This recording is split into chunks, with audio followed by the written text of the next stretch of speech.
Vamos abrir as nossas Bíblias em Gênesis capítulo 3. Gênesis 3. Nós vamos falar durante alguns encontros em toda a Bíblia sobre o Evangelho. O que é o Evangelho? E o título dessa nossa minissérie vai ser justamente Aprendendo o Evangelho. Nós estamos diante de uma geração que não é um privilégio só nosso, mas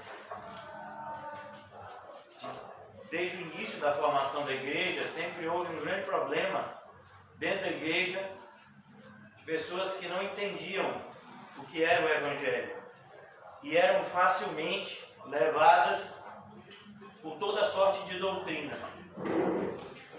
Daí a importância, como o apóstolo Paulo fala, eu quero lembrar-vos novamente a vocês o Evangelho que eu vos preguei. O apóstolo Paulo fala isso em Coríntios, ele fala aos Gálatas. Muito me admira que tão rapidamente tenham passado do verdadeiro Evangelho para um outro Evangelho que não é Evangelho. E aqui em Gênesis capítulo 3, muitos estudiosos da Bíblia chamam de proto-evangelho, ou o primeiro evangelho, a primeira vez que o plano redentivo de Deus aparece. E ele está aqui no versículo 15. Mas eu gostaria de fazer uma leitura de todo o capítulo 3, para que nós tivéssemos então uma ideia mais completa. Deus, ele cria as coisas de maneira perfeita. A gente precisa entender que Deus não criou o diabo. Deus criou um anjo que se rebelou contra ele e veio a ser conhecido como Satanás, que significa adversário, e diabo, que significa acusador. Deus, ele não criou as doenças, ele não criou nada dessas coisas originariamente, mas ele criou um ser, a imagem e semelhança dele, com o propósito de usufruir da sua criação alegremente por toda a eternidade. Um plano de Deus é um plano perfeito, é um plano perfeito, mas houve uma queda, houve um desvio, houve uma desobediência. E isso é importante para todos nós entendermos as consequências das nossas ações. Às vezes nós achamos que determinadas coisas que a Bíblia fala são bobagens. Mas a Bíblia nos dá alertas e nos apresenta as consequências dessa desobediência. E eu gosto sempre de usar isso como exemplo. O pecado que amaldiçoou toda a raça humana foi a mordida de uma fruta. Algo talvez para você e para mim irrelevante. Mas nesse caso específico, Deus havia proibido. Quando Deus proíbe alguma coisa, irmãos, Deus não proíbe alguma coisa como alguém que está nos proibindo de usufruir uma coisa boa.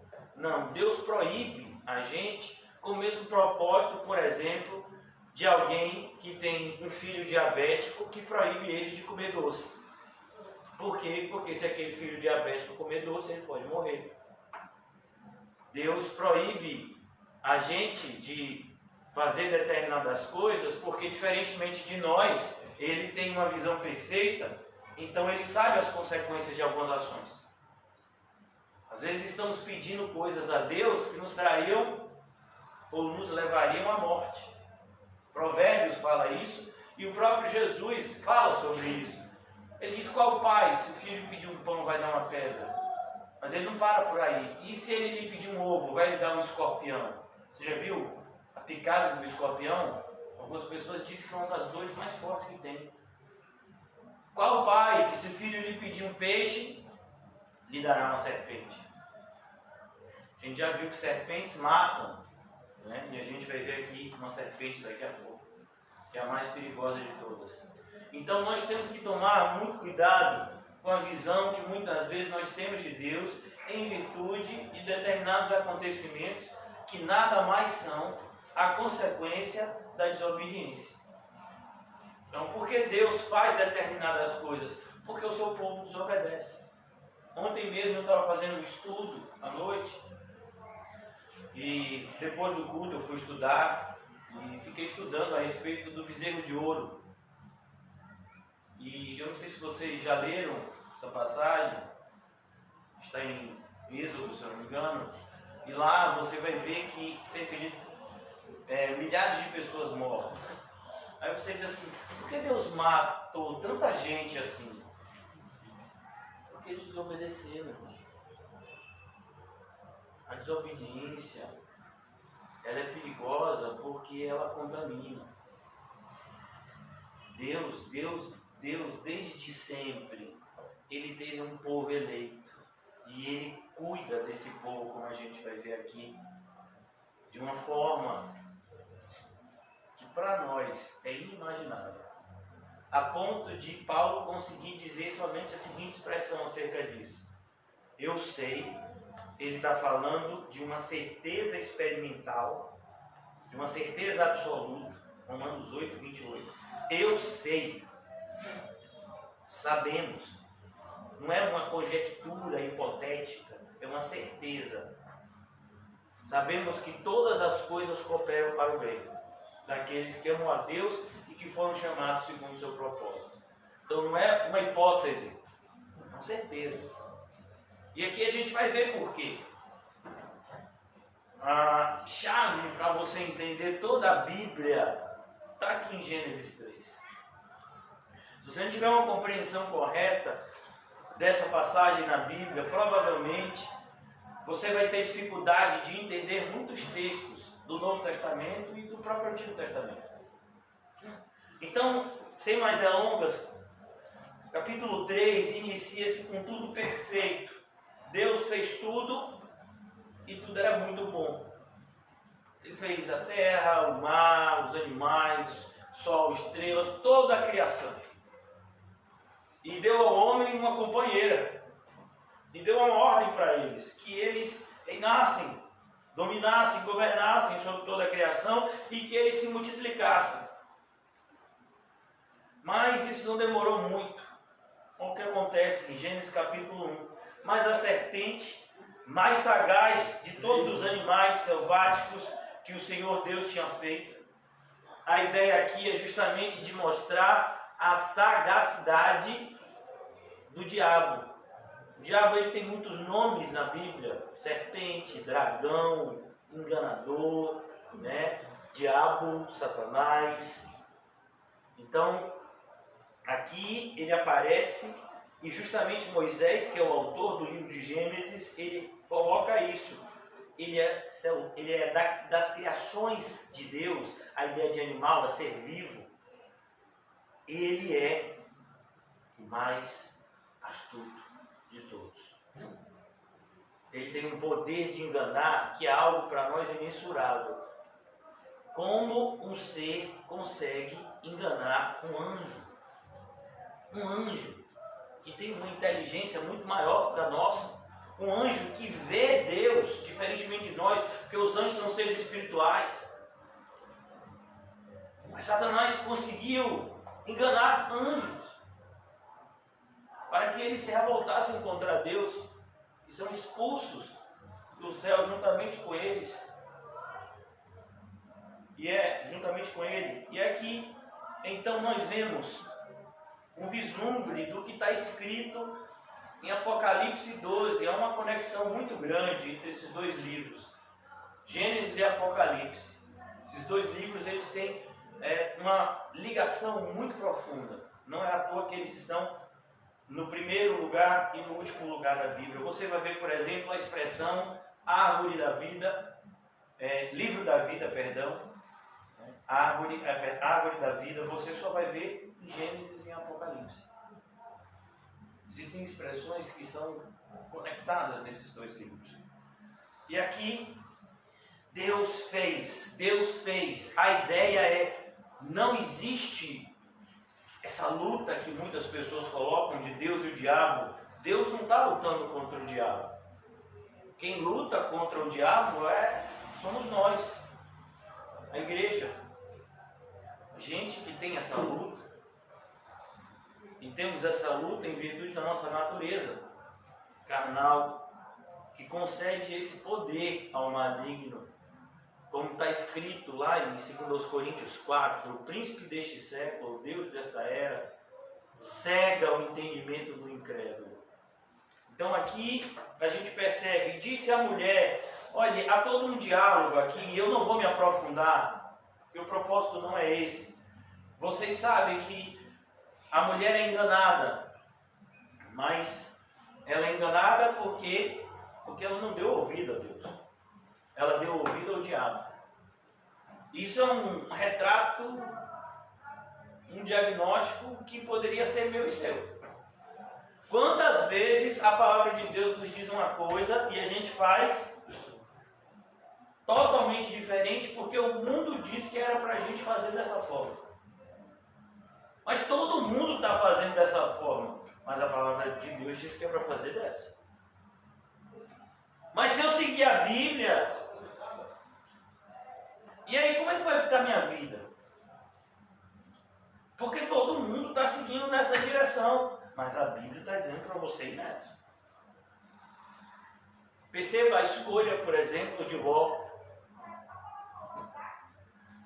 Ele vê um deserto, ele tem uma grande criação de animais, e ele vê pasto e água. E aí ele diz, rapaz, Abraão, me perdoe, mas eu estou indo, viu? Foi muito bom, meu tio, ficar esse tempo com você.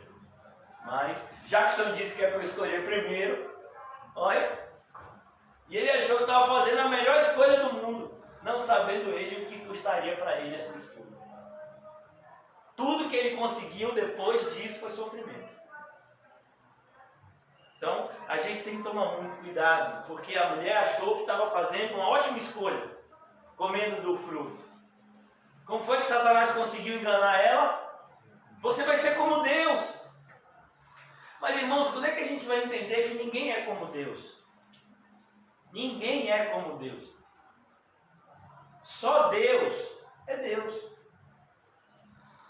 Por isso que quando Paulo, ontem nós falamos sobre isso, quando Paulo vai pregar o Evangelho a pessoas que nunca tinham qualquer ligação com o Antigo Testamento, Paulo diz, eu vou pregar a vocês um Deus desconhecido. Porque ele estava diante de um grupo de pessoas politeístas que acreditavam em vários deuses, em várias entidades, e ele iria apresentar um Deus único, que opera soberanamente, independente de qualquer pessoa ou de qualquer situação. Então Paulo diz, eu vou apresentar um Deus desconhecido para vocês. E aqui, Eva dá ouvido à serpente e come do fruto. Por quê? Porque Satanás despertou nela a cobiça, que é a raiz do pecado. Se você for ver lá no livro de Tiago, como o pecado nasce, tudo começa com o quê? Com a cobiça, com a concupiscência, com o desejo de obter coisas que supostamente nós achamos que seria bom para a gente e a gente não tem. E aqui ela come do fruto e imediatamente se cumpriu aquilo que Deus falou. Houve uma mudança. Uma mudança aconteceu de maneira instantânea. Eles viviam sem roupas e eles não se envergonhavam daquilo. Nós precisamos entender que há toda uma simbologia nisso que está escrito aqui. Então, por que agora eles estão envergonhados? Eles não estão envergonhados porque eles perceberam simplesmente que estavam sem roupas. Eles estão envergonhados porque eles entraram em um estado de rebeldia contra Deus. Rebelião contra Deus sempre trará consequências, irmãos. E a gente precisa entender isso. Consequências imediatas e consequências a longo prazo também. Então aqui, eles achavam que podiam solucionar o problema, como foi o caso de Judas. Judas, ele traiu Jesus, e o que foi que ele fez? Depois que ele percebeu a bobagem que ele fez, ele foi lá até o Sinédrio, e ele foi tentar solucionar o problema devolvendo as moedas de prata. É a mesma coisa aqui. A mulher e o homem cozinharam folhas de figueira, folhas, né, grandes, e cobriram, né, a sua nudez. Mas a gente sabe, irmãos, que a folha, o que é que acontece com a folha assim que sai da árvore? Murcha. Então aquela folha precisava ser trocada o tempo todo. E então eles achavam que fizeram isso e que de repente Deus não iria notar. E Deus aparece. Versículo 8. Quando ouviram a voz do Senhor Deus, que andava no jardim pela viração do dia, perceba, eles tinham intimidade com Deus. A gente não sabe quanto tempo Deus esteve presente antes do pecado na vida deles. A gente sabe que eles estavam acostumados em se encontrar com Deus. Eles sabiam que na viração do dia Deus aparecia para eles, conversava com eles, se apresentava a eles. Eles tinham um relacionamento com Deus, um relacionamento que era diário. E a gente vê hoje em dia a dificuldade de pessoas irem uma semana para a igreja, uma vez por semana para a igreja. Pois Adão e Eva viam Deus todo dia, meu filho, e ainda pecaram. Todo dia, na viração do dia. E eles se esconderam na presença do Senhor Deus. Esse é o retrato de muitos evangélicos que evitam a igreja por conta de uma vida pecaminosa. Por que você acha que tantas pessoas preferem igrejas grandes? Porque em igrejas grandes ninguém vai ver o seu pecado. É mais fácil você se disfarçar. É mais fácil você passar no meio da multidão. Quem já fez parte de igreja grande sabe o que eu estou falando. Você entra, é mais ou menos uma estrutura de show. Você entra, escolhe um lugar. No máximo você conhece algumas pessoas, mas provavelmente para falar com o pastor você nunca vai conseguir falar. Talvez você consiga falar com o auxiliar do auxiliar do auxiliar, marcando uma reunião com meses de antecedência. Porque eles não estão preocupados com a sua vida espiritual. Eles estão preocupados em sustentar esse espetáculo gospel. É assim que se desenvolve a maioria das igrejas evangélicas hoje em dia. Mas se você estudar o livro de Atos, você vai perceber que a igreja sempre cresceu nessa estrutura nossa aqui, congregações locais. Nunca houve essa ideia de mega igreja, mas de congregações locais, com pastores que muitas vezes pastoreavam a mesma igreja durante toda a sua vida. Mas a gente vive num sistema evangélico que funciona como que uma cadeia de entretenimento. Então não pode ser o mesmo pastor todo domingo, tem que vir pastor diferente. Para quê? Para poder aquelas pessoas irem de alguma forma, né, recebendo algum tipo de motivação diferente. Quando na verdade tudo que está acontecendo ali é o que nós chamaríamos de fogo estranho. O fogo que tem que alimentar o coração dos crentes é um fogo que desce do alto e que vem da parte de Deus. Não é um fogo produzido por mãos humanas, como tentaram fazer Nadab e Abiú. Então aqui nós vamos perceber que há sempre essa tentativa do homem cobrir a sua nudez. Você vai ver, por exemplo, no Facebook, alguém escolhe uma foto bem feia para botar lá.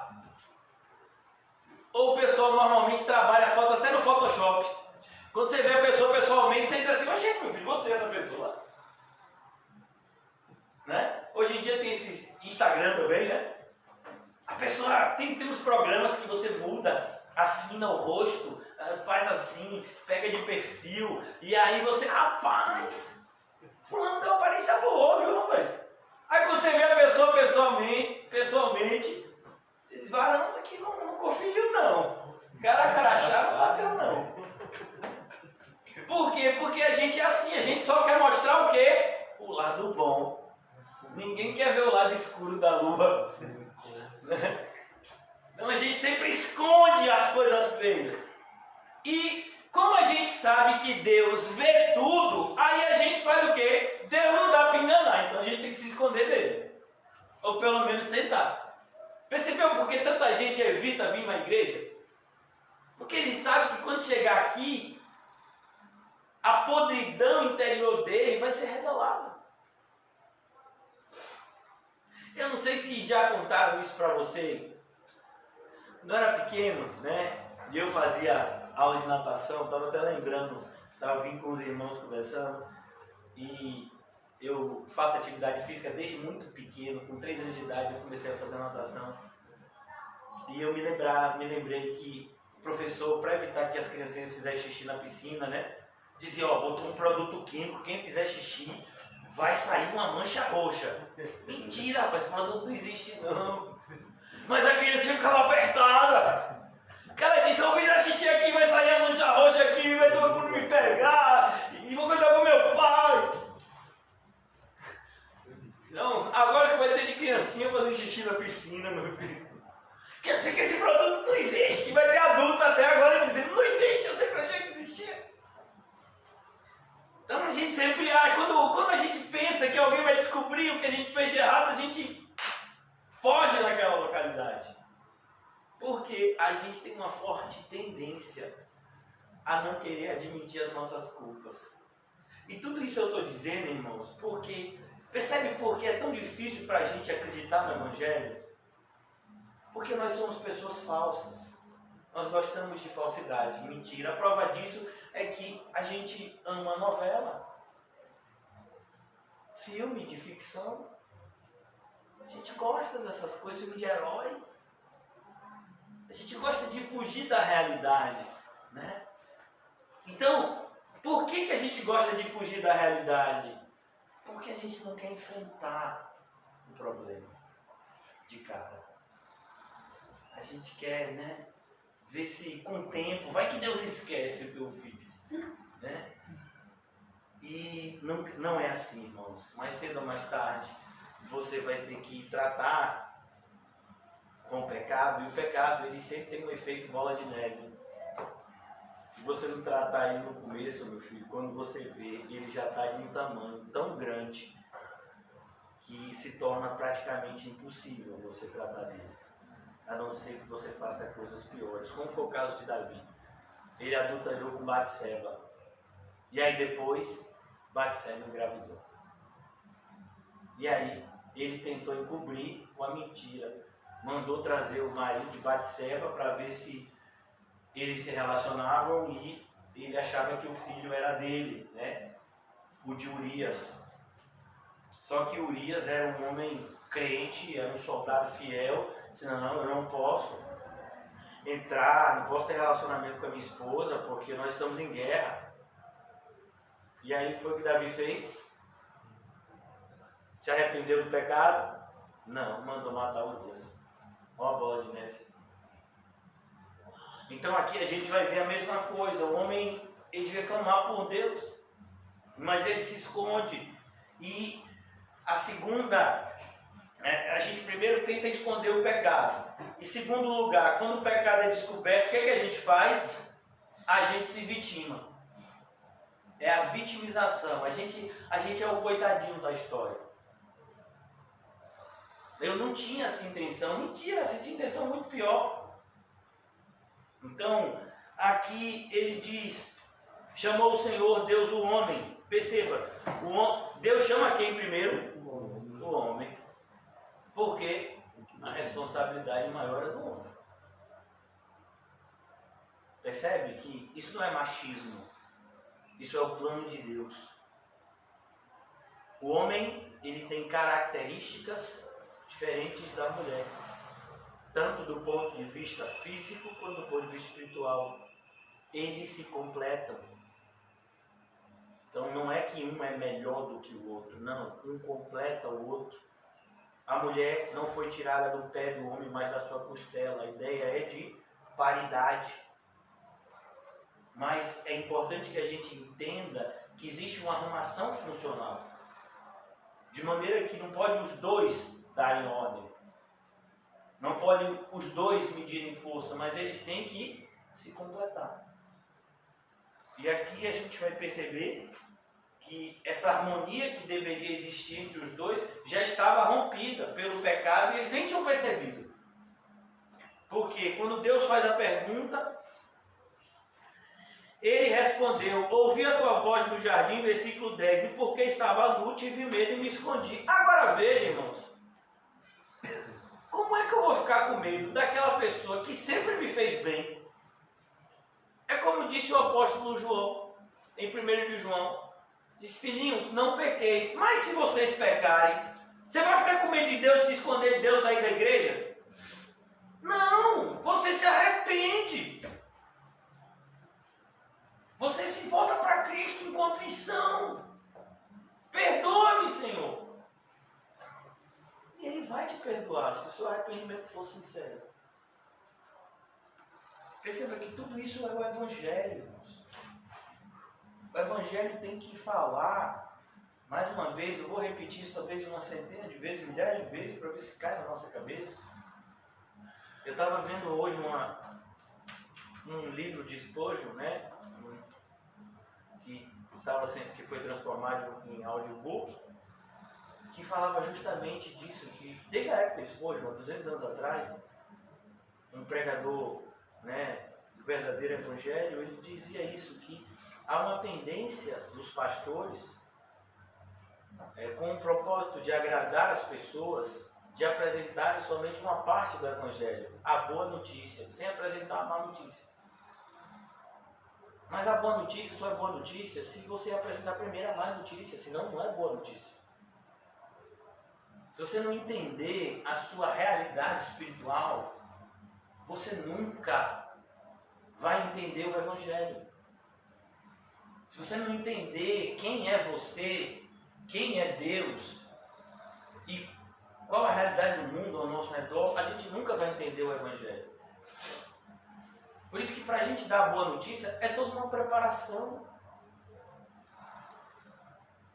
Quando Jesus começa a pregar, mesmo diante de uma pessoa, de um povo que tinha sido preparado há milhares de anos, Deus começou a preparar esse povo desde Abraão. Imagine, de Abraão para Davi, a gente tem cerca de 1000 anos, de Davi para Cristo mais 1000 anos, 2000 anos preparando o povo. E aí qual é a primeira pregação de Jesus? Arrependei-vos e crede no Evangelho. Porque você só vai entender o Evangelho se você se arrepender. De quê? Disso tudo de ruim que vocês fizeram a vida toda. E aquele povo tinha uma base para ver a maldade deles, que era a lei. A lei funciona com esse propósito de revelar a nossa vileza. A lei, no sentido bíblico, ela funciona como um espelho, mostra a nossa realidade espiritual. Como nós precisamos de um Redentor, como vai aparecer aqui.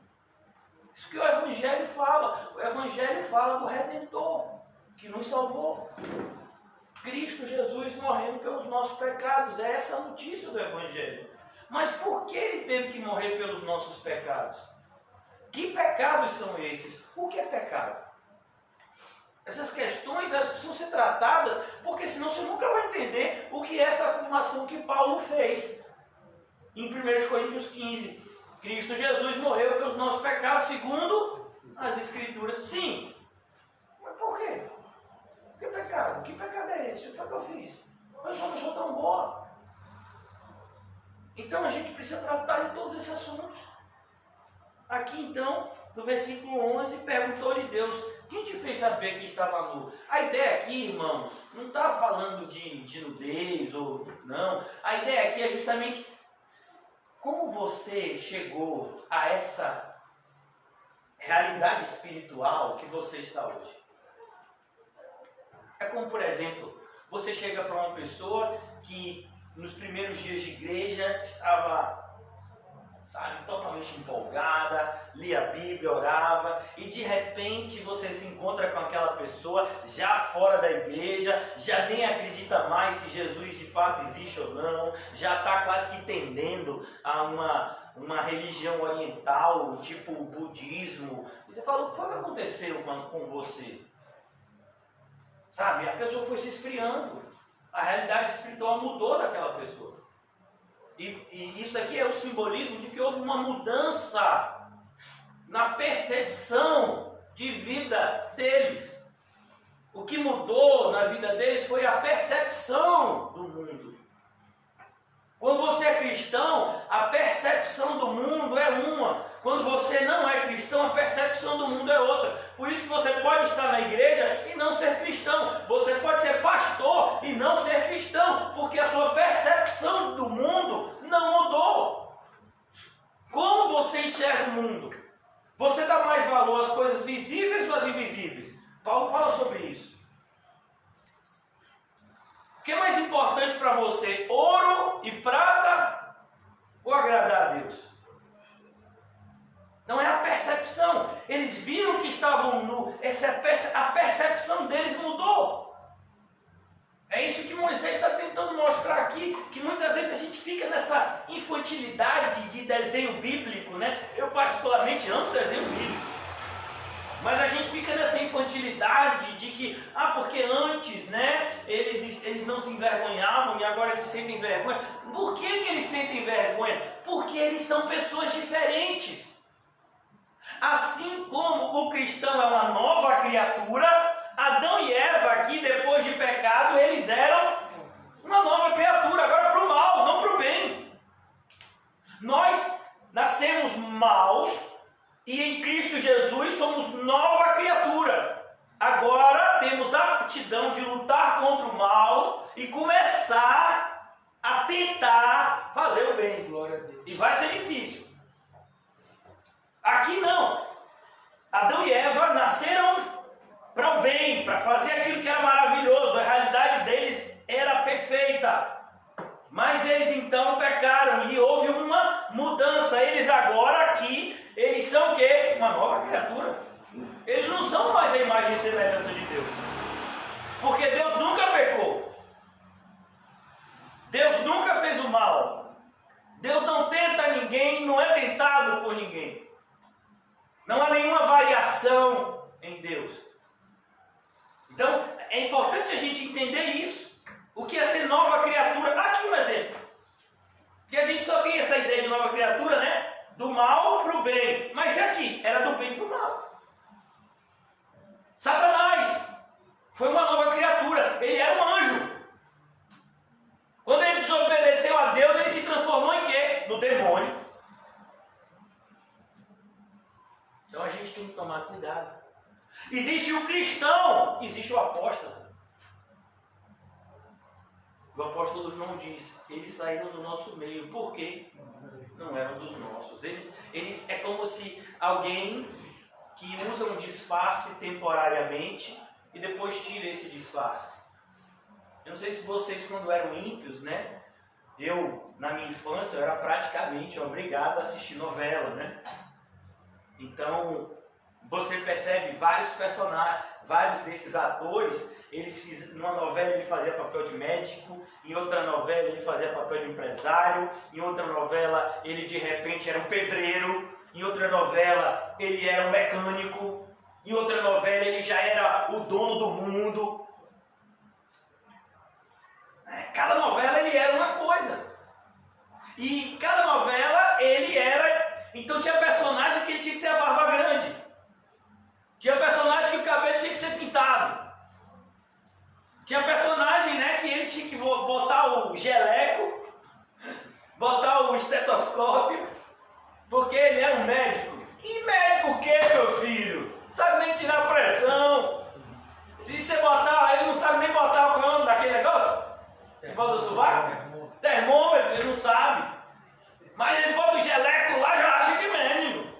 Tem gente que acha, eu particularmente, eu sou formado em Direito, né, que não serve para nada. Mas eu me formei e uma das coisas, assim, meu primeiro semestre em Direito, eu tinha mais ou menos 17 anos. Aí você comprou o quê? Um terno. Você já acha que você é o jurista. Por quê? Porque você botou um terno e uma gravata. Você não precisa mais ler a Constituição, Código Penal, nada. Terno e gravata, jurista. Agora virou agora para pastor. Pastor não precisa estudar a Bíblia. Não precisa orar. Não precisa ser chamado por Deus. Não precisa ser cheio do Espírito Santo. Botou um terno. Ô Paulinho, não veio com sapato. Botou um sapato assim, sabe, daqueles assim, lustrado, tipo de Calmon. Pronto, é pastor. É pastor. Porque nós somos pessoas que vivemos por vista e não por fé. Mas é para ser o contrário. Não, você não pode viver por vista. Você tem que viver por fé. Então aqui a gente percebe: comeste da árvore que te ordenei, que não comesses. Então disse o homem, irmão, olha, eu já li esse texto por baixo, mas assim, por baixo, ao longo desses 10 anos que eu tenho de cristão, eu já li esse texto mais de 100 vezes, eu acho que muito mais.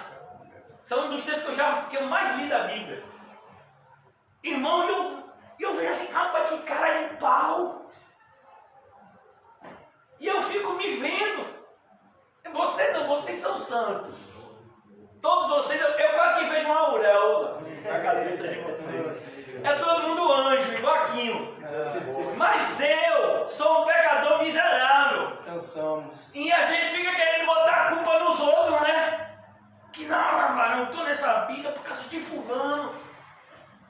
Ele me deu um jogo. Se ele tivesse feito isso comigo, hoje eu estava lá em cima. Não, foi porque eu me casei com aquele traste. E uma vez eu estava no escritório de advocacia, nessa época eu era rico, e me entra uma pessoa, até hoje eu me lembro dessa história, né? Ela namorava com um advogado do escritório que tinha terminado com ela e ela não aceitava, né, esse término. Ele disse, fulano de tal, ele é uma pessoa que ele nunca vai achar uma mulher como eu. Aí ela disse, porque eu sou uma mulher balão. Ele precisa de uma mulher âncora. E eu não entendi aquilo, ela teve que explicar, porque ninguém na sala entendeu. Ela disse que a mulher balão é aquela que leva o homem para cima, e a mulher âncora é aquela que leva o homem para baixo. E assim você vê que é sempre o ser humano, irmãos, culpando. Você vê, por exemplo, a gente olha para a realidade do Brasil e sempre a culpa é de quem? Dos políticos. Os políticos não valem nada. Esses políticos, se eu pudesse botar uma bomba em Brasília. Meu filho, por que você não bota uma bomba na sua mente e está pensando um monte de bobagem? Porque quem foi que botou o pessoal lá em Brasília? Quem foi que botou o pessoal no CAB? Quem foi? Foi você, meu filho. Né? E aí, vou botar uma bomba. Por que você vai fazer isso? Né? Então a gente tem que tomar cuidado, porque se tem alguma coisa de errado, irmão, é com a gente. Tire a trave do seu olho. Aí depois você ajuda o irmão, porque um cisco no olho também incomoda. O irmão está com cisco, você vai lá, dá um soprinho. Isso que Jesus fala tem uma profundidade enorme. Porque assim, irmão, sabe por que você tem uma trave e o irmão tem um cisco? Não é que o irmão peca menos do que você. É porque assim, por mais que você veja o pecado do irmão, eu e você só temos a capacidade de ver o pecado externo. Então você vê uma pessoa roubando, você vê uma pessoa matando, você vê uma pessoa adulterando, você vê isso. Você vê uma pessoa xingando, falando mal de Deus. Mas isso, o que a gente faz do lado de fora é igual iceberg. É só um pouquinho do que está lá dentro. Aquela pessoa quando chega para adulterar fisicamente, ela já adulterou internamente mais de 100 vezes. A pessoa que chega a matar, ela nutriu ódio por muito tempo. Então o pior da gente está aqui dentro. Então quem é que sabe do que está dentro de mim? Eu. Por isso que é a trave. Por isso que Paulo diz que ele é o maior pecador que ele conhece. Não é que o pecado de Paulo... Tem gente que diz, não, o pecado de Paulo era grave porque ele perseguiu a igreja. Não! O que Paulo está querendo nos mostrar é que nós devemos sempre nos enxergar como os maiores pecadores, porque só a gente sabe. Spurgeon uma vez, ele retratou isso dizendo da seguinte forma: quando alguém falar uma coisa de ruim para você, não fique chateado, mas diga para a pessoa que você é muito pior do que o que ela imagina, porque essa é a verdade. Eu posso não fazer o mal, porque a graça de Deus opera em mim, mas a capacidade para fazer o mal está em mim, mesmo regenerado. Está lá escrito em Gálatas. A carne e o espírito estão brigando. Quando alguém, vamos imaginar, meu filho, que você não está com uma unha encravada, não. Você está com as 5 unhas do pé encravada. E ela tá, sabe aquele um encravado aqui, o pus tá assim, que você não aguenta nem pisar, que você não bota sapato há 2 meses. Sabe, aquela unha que tá doendo, o pé chega a estar inchado, aí vem alguém e pisa. O que você tem vontade? Dar um abraço na pessoa e dizer, ô meu irmão, eu te amo em Cristo Jesus. Você é besta. Oh Deus. Não, meu filho, a reação da gente qual é? É desejar o mal. Por isso que o Paulo vai dizer, irai-vos, mas não pequei. Acontece coisas na nossa vida onde a gente tem vontade de fazer algo, mas a gente diz que eu não sou mais essa pessoa. É verdade. Deus não me permita fazer o mal. Aí eu perdoo e amo essa pessoa. Então a gente tem que entender que a pior pessoa que você vai conhecer na sua vida é você. Você é pior que o diabo. É. Sabe por quê? Porque o diabo, ele só pode te influenciar a pecar. Ele não pode pecar por você. Então a gente tem que entender isso, que a maldade está em nós em um tamanho imensurável. Os anjos não foram feitos à imagem e semelhança de Deus. Eu e você fomos. Percebeu?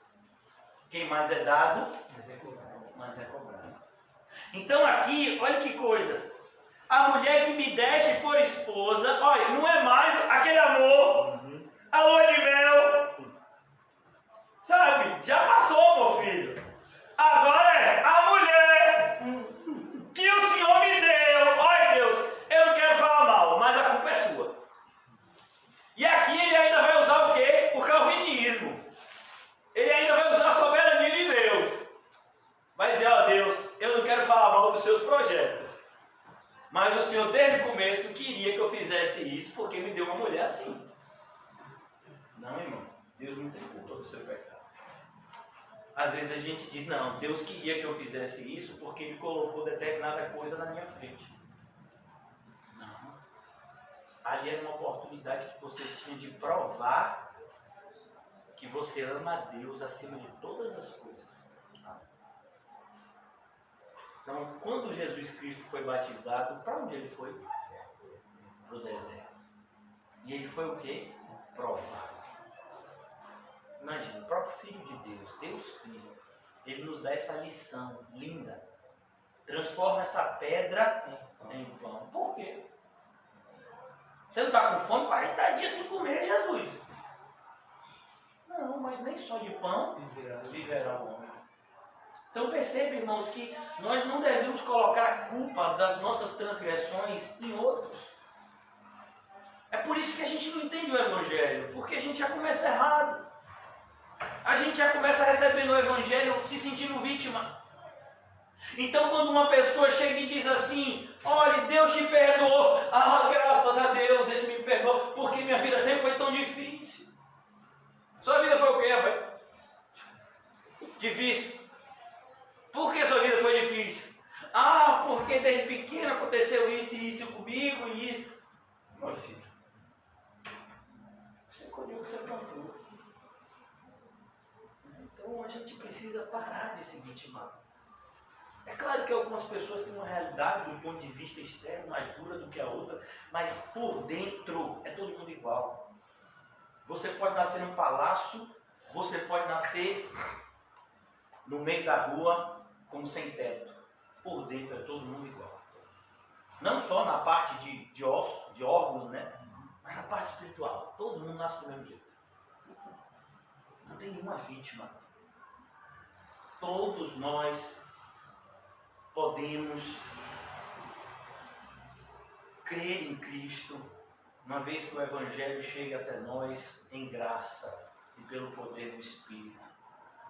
Você vai ver pessoas extremamente pecadoras e pessoas religiosas crendo no Evangelho, pessoas pobres e pessoas ricas crendo no Evangelho, pessoas das mais diversas etnias crendo no Evangelho, porque o Evangelho, ele nivela todo mundo.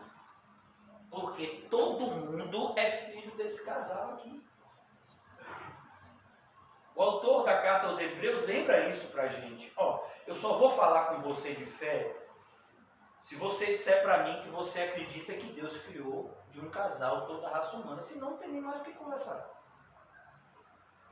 Como uma pessoa que vem para mim às vezes conversa, eu queria que você me explicasse a Bíblia, mas eu já vou lhe adiantando que eu não acredito nela. Eu digo, prazer em conhecer, tchau. Por que você não vai me explicar a Bíblia? Porque essa não é a minha função. Você já disse que não quer ouvir. Eu não vou dar pérolas aos porcos e as coisas santas aos cães. Tem muita gente que quer ouvir o que você está dizendo que não quer ouvir. Essa é a nossa ação? É a nossa reação? Não, a gente gosta de debates, né? Aí fica um mostrando que sabe mais do que o outro. Não, mas aqui o meu argumento é melhor do que o seu. Vê se eu vou perder tempo. Eu acho tão precioso um homem que realmente foi alcançado pela graça, Agostinho de Hipona. É um cristão do 4º século, se eu não me engano. E ele perguntaram para ele, Agostinho, como você faz? Porque ele era um pregador, né? E pastor. Agostinho, como você faz para convencer uma pessoa que Deus existe? Ele disse, eu não faço isso. Você não faz? Não. Porque para uma pessoa que não acredita em Deus, prova nenhuma será suficiente. E quem acredita em Deus não precisa de prova nenhuma. Então, às vezes, a gente fica tentando fazer o que é papel do Espírito Santo, convencer o homem do pecado, da justiça e do juízo. E deixa de cumprir o nosso papel, qual é? Pregar o Evangelho. Por isso que eu vou gastar tempo com vocês, eu já, o tempo. Provavelmente só vou concluir quando? Quarta. As pregações têm sido geminadas, né? Eu tenho uma vontade de pregar, como foi domingo de manhã, uma pregação e normalmente se divide em duas, né? Porque eu falo demais. Então, orem para que eu tenha poder de resumo. A mulher que me deste por esposa, ela me deu a árvore, do fruto da árvore e eu comi. Ó.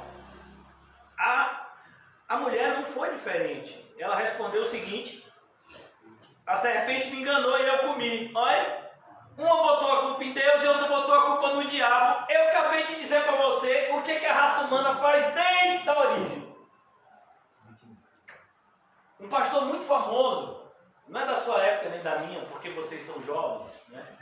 Mas na década de 80, mais ou menos, 80 para 90, existe um pastor pentecostal norte-americano famosíssimo. Inclusive os seus cultos eram transmitidos aqui para o Brasil. O nome dele era Jimmy Swaggart. Ele era muito famoso mesmo na sua geração. Um dos pastores assim, mais famosos do mundo na sua época. E os cultos dele eram dublados no domingo de manhã para os evangélicos brasileiros, pentecostais. O movimento pentecostal estava crescendo muito no Brasil nessa época. E esse Jimmy Swaggart, ele foi pego em flagrante, roubando o dinheiro da igreja e usando o dinheiro da igreja em orgias. E aí ele foi confessar o pecado, tem até um vídeo dele confessando o pecado. E ele diz, o diabo me fez fazer isso. Eu praticamente disse, rapaz, o seu nome é Eva, velho. Porque a gente sempre tem essa tendência. Perceba, você olha para uma pessoa dessa, você vê o que? Zero arrependimento. Ele não se arrependeu.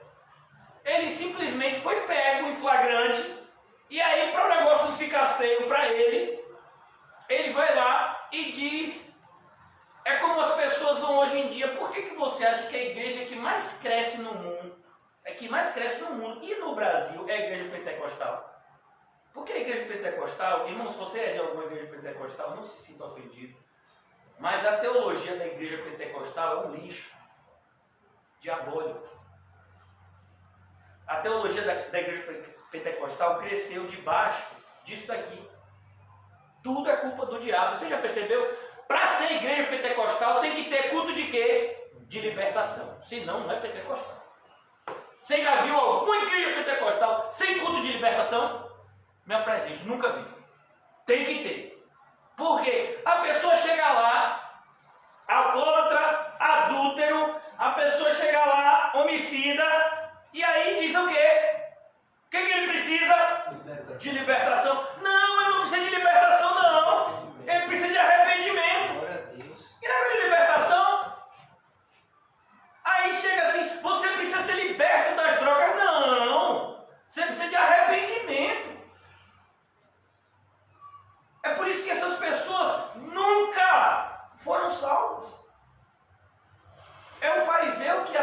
chamar para fazer um prosélito. Eu tenho muito, sabe? Eu tenho muita compaixão de determinadas pessoas que estão envoltos nesse ambiente. Não, fulano está precisando de oração. E aí você está pensando que fulano está precisando de oração no sentido de que vamos pedir a Deus que conceda arrependimento. Não, fulano está precisando de oração de libertação. Meu filho, não tem isso, não. Não diz, e conhecereis a libertação e ela vos libertará. Conhecereis a verdade, e a verdade é o quê? Você é um pecador sem vergonha, que tem que se arrepender do seu pecado, conhecer a justiça e o juízo de Deus e começar a viver uma vida santa, entendeu? Essa é a verdade.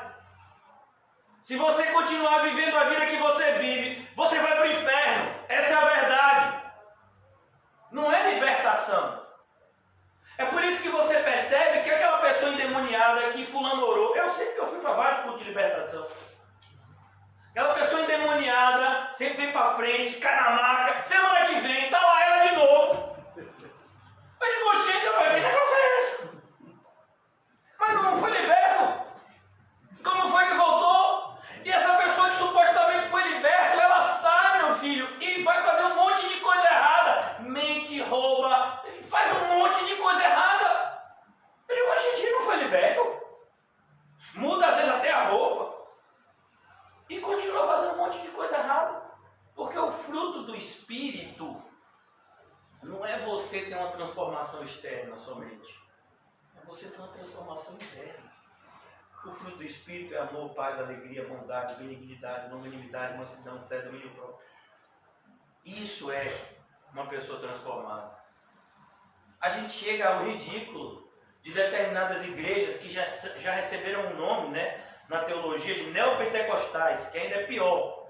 As neopentecostais seriam igrejas como Universal, Mundial, Internacional da Graça. Aí você percebe, tinha uma igreja dessas que fica na Carlos Gomes, que o pastor chegou ao ridículo de dizer que tinha uma bala ungida. Uma bala dessas que você chupa, né, confeita.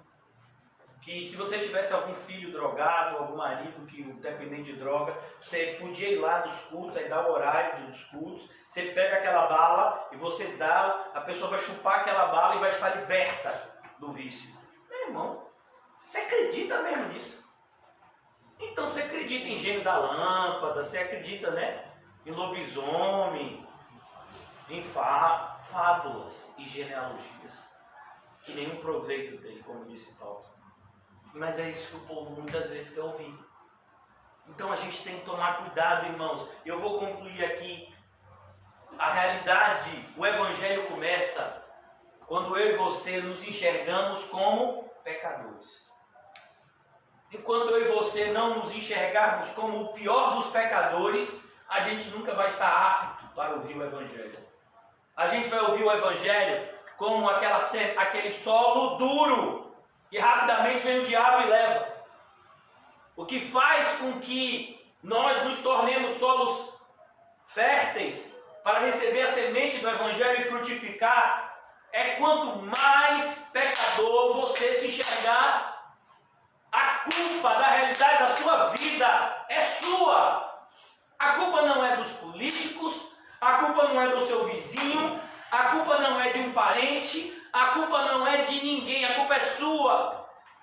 Por que a culpa é sua? Porque você não precisa de nada. Nada. Olha o que eu vou lhe dizer agora, que a gente já vai concluir. O horário já passou demais. A única coisa que você precisa no mundo inteiro é de Jesus. Se você tiver Jesus, você vai poder dizer a mesma frase que o apóstolo Paulo disse. Eu aprendi a viver contente em toda e qualquer situação. Você pode estar liderando, sabe, um movimento, você pode ser uma pessoa super bem sucedida, você pode ser um prisioneiro condenado à morte, você vai ter a mesma alegria. Por quê? Porque você tem o mesmo Jesus. O Jesus verdadeiro reinando na sua vida. Você olha para Jó e Jó disse, eu sei que o meu Redentor, e ele fala isso quando ele é rico, com a família boa, estruturada. Não. Ele fala isso com a realidade de vida que talvez para mim e para você seja inimaginável. Perdeu todos os seus filhos, perdeu todos os seus bens, perdeu o amor da sua esposa, perdeu o respeito dos seus amigos, perdeu a sua saúde. Mas no ápice do seu sofrimento ele se lembrou: eu sei que o meu Redentor vive. Percebeu? Eu e você só precisamos disso, Cristo. E é isso que o Evangelho traz para nós, Cristo. Mas se a gente não for preparado, como eu fiz hoje aqui, pelo menos a minha tentativa foi essa, eu queria chegar no versículo 15, não consegui, nem vou tentar, mas é entender, somos pecadores, somos culpados. Sabe uma pessoa que entendeu o Evangelho e está no céu? O ladrão da cruz, um deles. Ele olhou para o outro e disse: nós merecemos estar aqui. Ele não pediu para ser solto. Ele tinha pedido isso no começo, junto com o outro. Mas ele foi regenerado na cruz.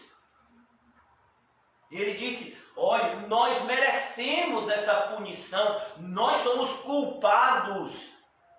Mas esse, e aponta para Cristo, não fez nada. Mestre, Senhor, lembra-te de mim. Olha que coisa. Essa é uma pessoa que entendeu o Evangelho. Por isso que é tão difícil para a gente entender o Evangelho hoje. Porque nós, como filhos de Adão, quando temos um encontro com Deus, o que é que a gente faz? Coloca a culpa em Deus ou a culpa no diabo da realidade da nossa vida. E Deus não trata com mentirosos. O que foi que ele falou para os fariseus? Vocês são filhos do diabo. Teve um determinado momento, Jesus, depois de ter curado um cego de nascença, no final do capítulo 9, se eu não me engano, de João, ele diz: olha, se você viesse para mim e dissesse, eu sou cego, você estava perdoado. Mas você está dizendo que você enxerga. Então, você vai morrer nos seus pecados. Sem arrependimento, não há remissão de pecados. Sem arrependimento, irmãos, não existe evangelho. E o que tem sido apresentado hoje em dia é um evangelho sem a preparação devida. É como, por exemplo, irmãos, alguns de vocês já foi agricultor fora de Eval? Então, para você plantar alguma coisa, você tem que preparar o quê? A terra. Se eu pegar um monte de semente e jogar aqui nesse asfalto, será que vai nascer alguma coisa? Por que não vai? A semente é boa. Mas a terra tem que ser preparada. E o que prepara a gente para receber o Evangelho, essa semente preciosa, é justamente o agir interior do Espírito Santo nos convencendo do pecado, da justiça e do juízo. Para a gente clamar como clamou o carcereiro de Filipe: salva-me, Senhor! Por que ele fez esse tipo de clamor? O que eu devo fazer para ser salvo? Essa concepção, o que eu devo fazer? Essa pergunta foi feita pelas pessoas que ouviram o sermão de Pedro. Então, essa preparação aconteceu com você, irmão? Você teve essa consciência interna de que você é um traste, de que você é pior do que a lombriga que você está carregando na barriga? Então a gente tem que ter essa consciência para a gente chegar para Jesus como pobre em espírito. Esses é que Jesus ama. Sabe, Jesus ama pessoas que entendem quem são. Quando ele olhou para aquela mulher que disse: Senhor, eu sei que eu sou uma cachorrinha, mas se o Senhor me der uma migalha, já me serve. Mulher grande. Olha, meu irmão, para você tirar um elogio de Jesus, você vai ler os 4 evangelhos. Jesus só elogia a fé de 2 pessoas: dessa mulher e do centurião. Percebeu? Pessoas que se enxergaram indignas de estarem na presença dele. pessoas que entenderam a sua pequenez, pessoas que entendiam que não mereciam nada de Deus. Então a graça chegava para eles. Porque se você acha que você merece alguma coisa, aí já não é mais graça, é salário. Não é assim? Você trabalha um mês certinho com alguém, você vai pedir o quê para a pessoa? Uma oferta? Não, meu filho, você quer meu salário. Não é assim? Paulo fala inclusive sobre isso em Romanos. Então eu queria que eu e você saíssemos essa noite daqui com essa oração, pedindo que o Senhor nos concedesse essa visão espiritual de quem nós somos. Porque essa é a única forma, irmãos, da gente sair do buraco que a gente se meteu. Parando de culpar os outros pela vida que levamos e entendendo que nós temos um Salvador, mas Ele só salva pecadores arrependidos. Fiel esta palavra e digna de toda aceitação. Jesus veio ao mundo salvar pecadores, dos quais eu sou o principal. Percebeu? Paulo não parou. Jesus veio ao mundo salvar pecadores. Não, eu sou o principal. O que é isso? Arrependimento. Jesus salva pecadores arrependidos. Então, que isso aconteça com a sua vida e com a minha. Ó Pai, na noite de hoje nós clamamos, tanto pela nossa vida, quanto pela vida daqueles que nos acompanham pela internet. Nos convence, Senhor, do pecado, do nosso pecado, não do pecado do outro, mas do nosso pecado, da justiça e do juízo. Nos mostra, Senhor, a necessidade desesperadora que nós temos de um Salvador. E ainda aqueles que já estão regenerados, Senhor, nos ajuda a enxergar que existe um nível mais profundo de arrependimento, para que haja um nível mais profundo de santificação. Ajuda-nos, ó Pai, nessa caminhada. Aqueles que ainda não a iniciaram, que possam iniciar, Senhor, pelas águas do batismo. Aqueles que já iniciaram, Senhor, fortalece-os na força do seu poder, para que possamos completar